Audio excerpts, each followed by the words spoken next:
모두 가족 여러분, 오늘은 수요일입니다.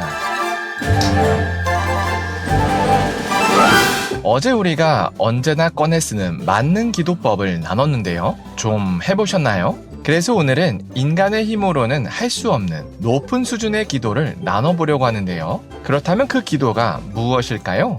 그 답이 바로 오늘 본문에 있어요. 그래서 오늘 묵상을 잘 들어보시면 인간의 기도보다 더 높은 성령의 기도법을 아실 수 있을 거예요. 그러면 오늘도 묵상에 잘 참여해 주시고요. 꼭 댓글로 무엇을 느꼈는지를 나눠주세요. 그러면 오늘의 시편을 한 절이라도 암기하는 것 잊지 마시고요. 오늘 본문인 시편 70편 듣고 올게요. 제70편 다윗의 시로 기념식에서 인도자를 따라 부르는 노래. 하나님이여, 나를 건지소서. 여호와여, 속히 나를 도우소서. 나의 영혼을 찾는 자들이 수치와 무한을 당하게 하시며 나의 상함을 기뻐하는 자들이 뒤로 물러가 수모를 당하게 하소서. 아하 아하 하는 자들이 자기 수치로 말미암아 뒤로 물러가게 하소서. 주를 찾는 모든 자들이 주로 말미암아 기뻐하고 즐거워하게 하시며 주의 구원을 사랑하는 자들이 항상 말하기를 하나님은 위대하시다 하게 하소서. 나는 가난하고 궁핍하오니 하나님이여, 속히 내게 임하소서. 주는 나의 도움이시오 나를 건지시는 이시오니 여호와여, 지체하지 마소서.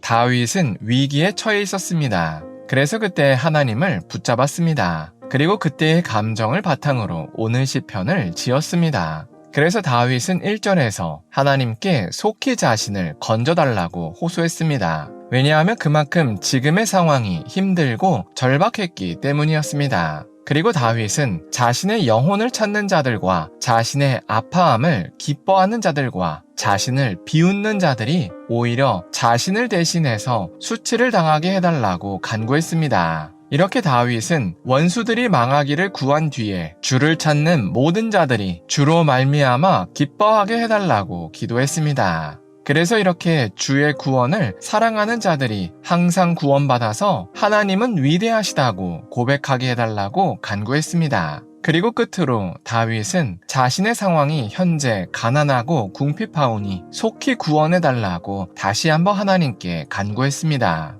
이처럼 다윗은 5절이라는 짧은 시구를 통해서 위기에 빠진 자신의 상황과 그런 위기를 준 원수들에 대한 고발과 의인이 속히 구원받아야 함을 강조했습니다. 그리고 이게 바로 다윗의 시에 나타나는 전형적인 특징입니다. 다윗의 시를 보면 늘 위기 상황이 나오고 그 위기를 준 원수들에 대한 고발과 저주가 나옵니다. 그리고 하나님의 구원을 간구하는 일정한 패턴이 나옵니다. 그래서 다윗의 시편은 사람의 정서를 잘 반영해서 따라하기 매우 좋은 기도의 방법입니다. 그러나 사실 다윗의 시편에는 늘 나오지만 껄끄러운 부분이 있습니다. 그건 바로 원수에 대한 저주입니다. 왜냐하면 이 부분이 예수님의 가르침과 너무나도 다르기 때문입니다. 예수님께서는 분명히 마태복음 5장에서 원수를 미워하지 말고 사랑하며 박해하는 자들을 위하여 기도하라고 말씀하셨습니다. 그런데도 하나님의 말씀대로 순종했다던 다윗은 원수를 사랑하기는커녕 저주했습니다. 그러다 보니 자연스럽게 다윗의 기도를 따라해도 되는 건가? 아니면 다윗만 특별히 허용됐던 기도 방법이었나? 라는 의구심이 들기도 합니다. 그래서 결론부터 말씀드리면 다윗이 원수를 위한 기도를 안 한 게 아니라 못한 겁니다. 왜냐하면 예수님의 가르침을 실행하는 건 인간의 힘이 아닌 오직 성령 하나님께서 부어주시는 강력한 은혜로만 가능하기 때문입니다. 그리고 실제로 예수님의 제자들도 성령 하나님께서 임하시기 전에는 복음을 전하라는 예수님의 명령이 있었는데도 죽음이 두려워서 꼼짝도 못했습니다. 그러나 오순절에 성령 하나님께서 임하시니 제자들의 태도가 180도 달라졌습니다. 정말로 예수님의 말씀대로 죽기까지 순종했습니다. 이처럼 원수를 위해 기도하라는 예수님의 가르침도 우리의 의지로 할 수 있는 게 아닙니다.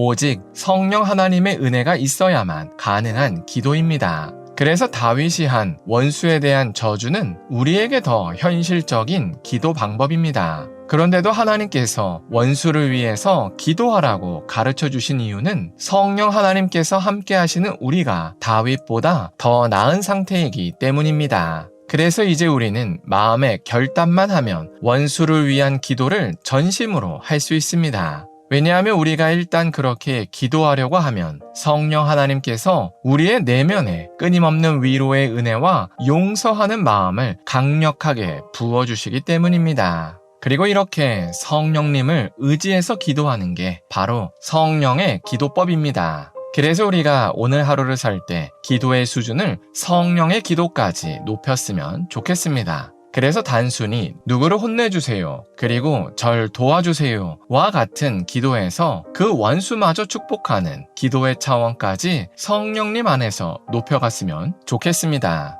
기도하겠습니다. 사랑의 하나님, 시편 70편을 통해서 한 단계 더 높은 수준의 기도를 나눴습니다. 그래서 우리도 기도의 수준을 한 단계 더 높일 수 있게 하여 주시옵소서. 그래서 단순히 누군가를 벌해달라는 기도에서 그 원수마저 축복하는 기도의 수준까지 올라갈 수 있게 하여 주시옵소서. 그래서 지금까지는 경험하지 못했던 성령 하나님께서 강력하게 부어주시는 위로하심과 용서의 마음을 경험할 수 있게 하여 주시옵소서. 예수님의 이름으로 기도합니다. 아멘.